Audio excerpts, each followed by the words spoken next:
I remember watching one of my main keyboard influences play in church services almost every weekend for almost a year. And there was one service I remember I heard something. I started looking at a couple of people around me. Like, did you hear the same thing?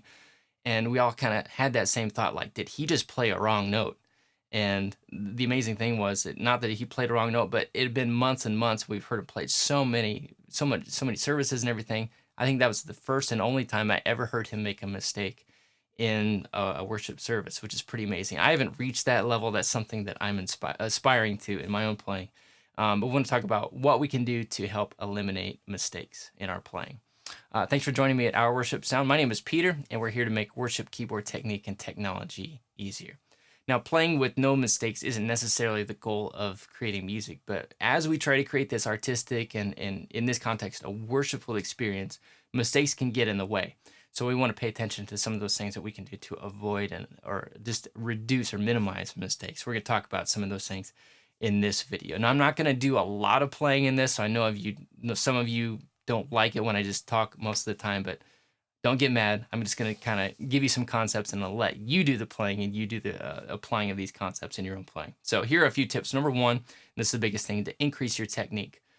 Because what happens is if the music that you're playing requires this level of technique and your maximum technique is this, then there's not a lot of difference there. And that's typically where mistakes happen, when you're playing right up to the edge of what you're capable of doing. So what you want to do is, if you have to play here, you want to have technique that is here. And that way you have a lot more room to just kind of mentally focus in on what you're doing. So there are a number of different ways that you can increase your technique. There's the kind of more traditional ways of playing scales or arpeggios. And those things have value. Sometimes they're a little bit overrated because I think any kind of technical exercise is going to increase your technique. Specifically, if you look in the fluent piano courses, along with teaching the chord concepts and the melodic playing concepts, there are also some exercises that you can use to increase your technique, like this one from melodic.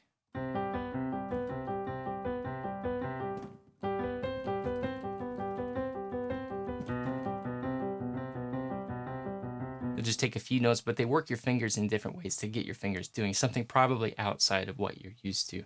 Chords also have exercises that take you through all the different inversions and just work your finger technique and build that that way. So those are available in Fluent Piano. One thing I've been working on the last year or so, these are called Bach Inventions by Johann Sebastian Bach, and they definitely push my technique and my fingers in different directions. Here's just a quick snippet of that.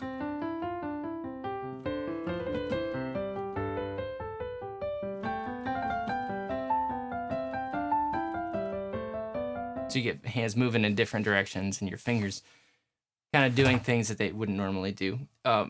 Maybe you're just starting out in this style of playing, and maybe just the tunes that you're learning with your band are enough to challenge you and push you to new levels. And that's great to keep plugging away at that. Once you get to the point where you're able to play through those songs kind of the first time or the second time without a lot of work going into them, then see what you can do to get to that next level with your technique. The truth is that anything that you practice that's beyond what you can kind of play right now is going to increase your technique. But that's the biggest key to avoid making mistakes, is create that kind of excess technique, that extra technique and that allows you to just kind of really relax and focus in on what you're doing, and you can execute the songs that you do play with fewer mistakes. So increase your technique. The second tip is to slow down. A lot of times when we encounter something challenging, we allow kind of a nervous energy to take over, and we actually rush and play faster than we need to. And then that's a lot of times where mistakes happen too. Like if I were playing something like,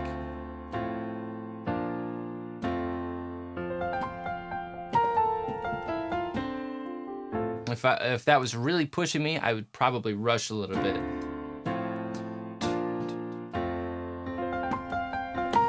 Just like, that's a bad example. But anyway, sometimes we just need to slow down within the tempo and make sure we give ourselves time to execute the difficult stuff.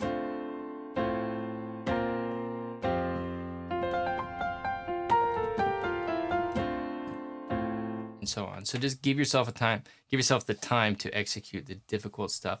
Don't go faster than what you have to and make it more difficult. And third, simplify what you're playing.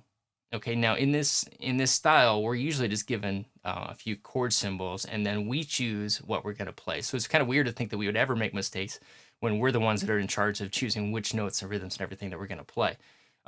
So we need to kind of simplify what we do. And one example that I can think of is one time I was helping another church with a live recording project, and there was another musician that had been brought in to help with it, and he sent out a text before the live recording. He said, "Play like there are no overdubs." And so overdubs are when you go back afterwards in the studio and you record over your fix all your mistakes. So he's saying play like you're not going to have an opportunity to fix your mistakes, because what that does is it puts you in a different mentality where you're going to be really locked in and solid toward playing accurately, playing within the tempo and that kind of thing. So approach your normal playing almost like there's a recording and you're going to have to, send that out to the world when you're done. So it just kind of forces you to lock in and focus and be more careful with what you play. So don't feel like you have to go beyond what you're capable of. Stay within your capabilities, and make sure that's locked in. Play every note on purpose is another way of putting that. Just everything you play, make sure it's on purpose. Don't push the ranges of your technique all the time. So simplify what you're playing, slow down on the difficult parts instead of rushing, and increase your technique. Again, if you're interested in some exercises to help you increase your technique, you can check out fluentpiano.com for more information on those courses. Before you go, I'd like to know what is a reasonable expectation for making mistakes. Like, leave a comment below if you would, and just let me know, what do you think is acceptable for your own playing? Because obviously mistakes are going to happen, but we also don't want to fall back on that excuse. So where do you kind of find that middle ground there? How do you come to a place where that every once in a while you're going to make a mistake, but you don't want to make too many? Like, how do you approach your concept of what's okay for mistakes? So anyway, leave a comment below. Thanks for watching, everybody. We'll see you soon.